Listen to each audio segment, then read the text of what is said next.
Good morning, Mountain Christian. Well, it's been almost 2 months now since the stay-at-home order was put in place. And if you're like me, a lot of your daily routines have been disrupted.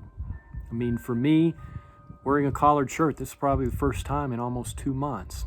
And yet, I still refuse to wear pants, just shorts and sweats.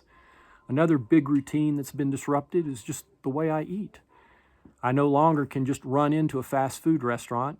I'm never in town to do that.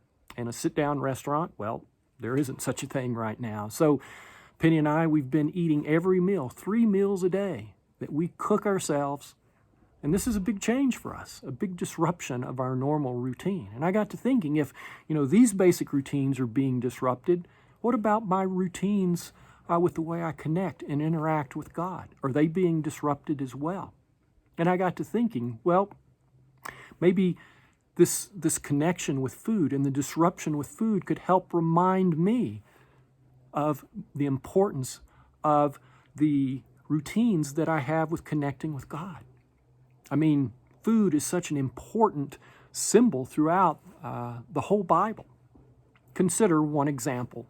That is God, we see God over and over throughout the Old Testament, reminding the Israelites of the time that He sustained them and preserved them by feeding them manna and quail, the 40 years that they were wandering in the desert. And the question is, why does God always remind them of this particular example?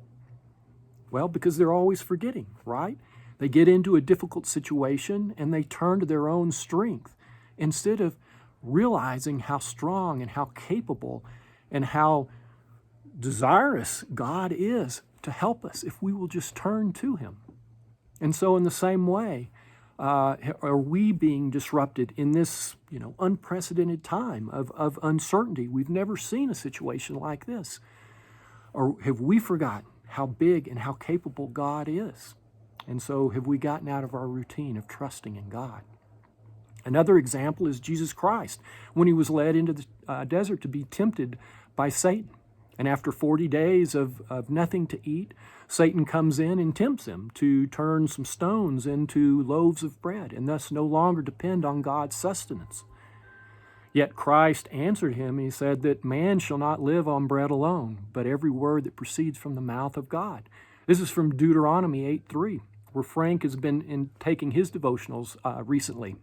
And this again, God is reminding them of the time when He preserved them in the desert.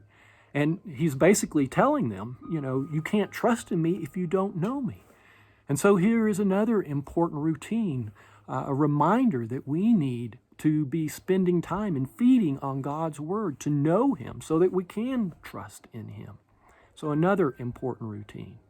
A third example is Christ Himself. He's the very bread of life. We see in John chapter 8 Him saying, unless you eat of my flesh and drink my blood, you have no life in you. And this is probably one of the biggest things I miss about the stay-at-home order is the fact that we're no longer gathering together and being able to share the communion together. And I worry that I get out of this routine that I don't fully appreciate the depravity of my sin and just how dependent I am on Jesus Christ's saving blood and His sacrifice. So these are just a few examples of how food, and as we're disrupted from our daily routine with the way we eat, how we can use this to remind us to consider our routines with the way we interact with God. Are we continuing to trust in God? Are we continuing to feed on His Word? Are we remembering just how dependent we are on Jesus Christ? And I'm sure there are a million other examples and other routines that we need to be considering in the way we interact with God.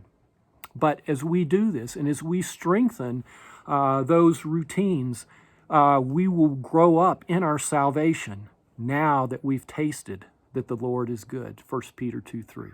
So be blessed, Mountain Christian, as you navigate the rest of your week.